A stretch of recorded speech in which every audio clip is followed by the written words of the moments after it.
Folks, I am happy. I'm dancing happy about the Olympics. Who couldn't be? They're fun sporting events. It's crazy, it's great, it's exciting, it's riveting. But I don't want them in Boston. I want them in LA.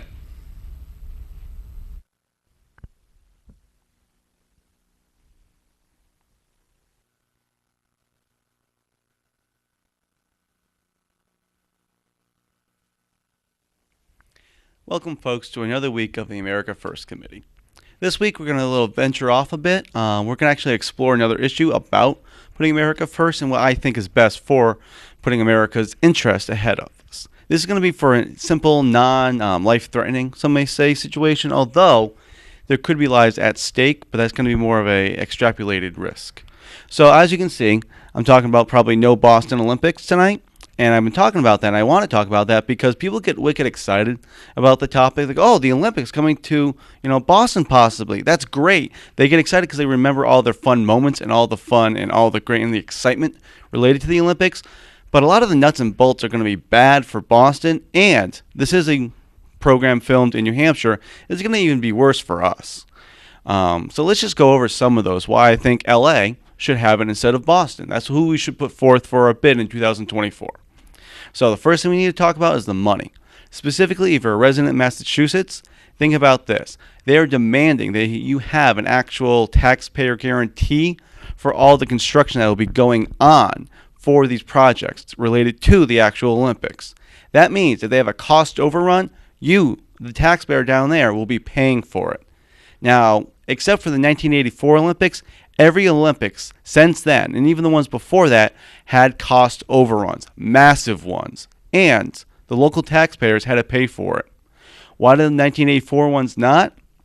Simple, because only one city put a decent bid in for it, and so they were able to negotiate away that taxpayer guarantee, and the fact that the city that did win that bid, LA, Los Angeles, already had most of the venues still built up and they were still maintaining them back from the 1930s Olympics they had held. And those venues are still in place today.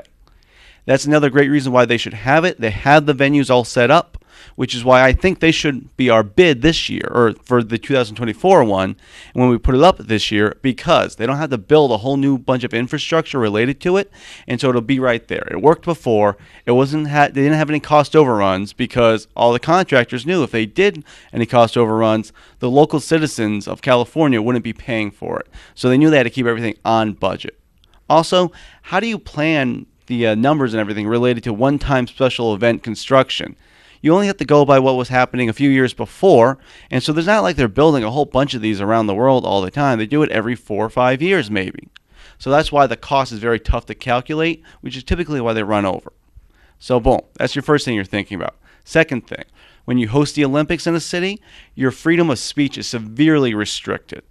They actually make it so it's illegal to use the 5 symbols right here, the 5 rings, for the Olympics. Even if you put up a sign saying, I love the Olympics, you put that in your convenience store, which a gentleman did in London for 2012, he got fined massively, and the cops and everybody bared down on him, even though he put it up saying, I love the Olympics, I support these things for my community.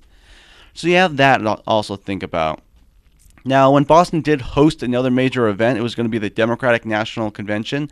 They did it in 2004, and they had to shut down the city for all practical reasons for 3 days.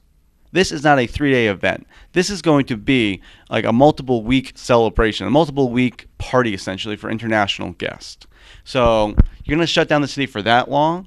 Also remember about this past winter, you had the T system shut down because there was too much snow upon it, and it couldn't function properly.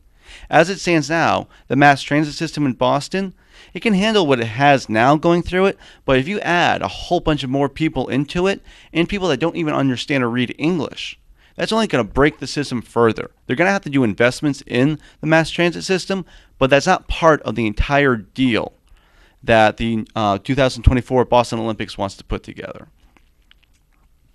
Now, there's another element about how it's going to generate jobs. They talk about generating jobs. Anybody who has any familiarity with Boston for the past few years knows there's a building boom going on. There's not excess construction laborers just lying around the union halls going, oh, I got nothing to do. No, they're all on jobs. There's plenty of jobs happening right now for the construction field, and it's booming. So all you're going to do is add more of an inflationary push upon that city, which is horrible. That city's going to be even more expensive. When things get more expensive down here, we're going to have the tail effects up here in New Hampshire too. We're going to feel our prices go up because people will be trying to get out from that expensive spot and trying to come farther north or south, even to Rhode Island. But we're thinking about New Hampshire because that's where we're filming. So you have that going. Like, there's no need to have an economic spur going on in Boston because it's already booming. It's a little hothouse situation going on right down there. It's growing rapidly.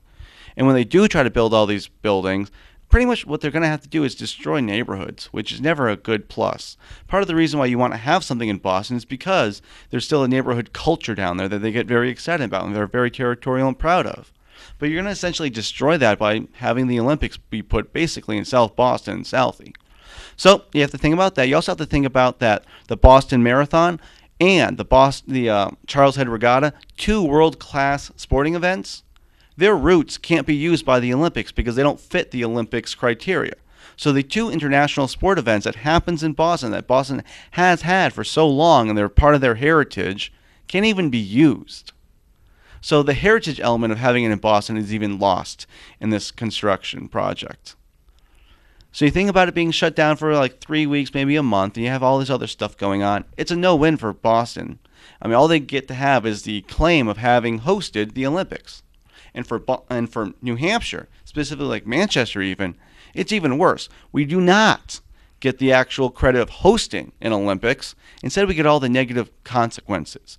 There's going to be higher levels of congestion in southern New Hampshire from people leaving Massachusetts for the month or so to get away from the Olympics. So that'll happen. When there's more congestion, you're going to have more traffic accidents.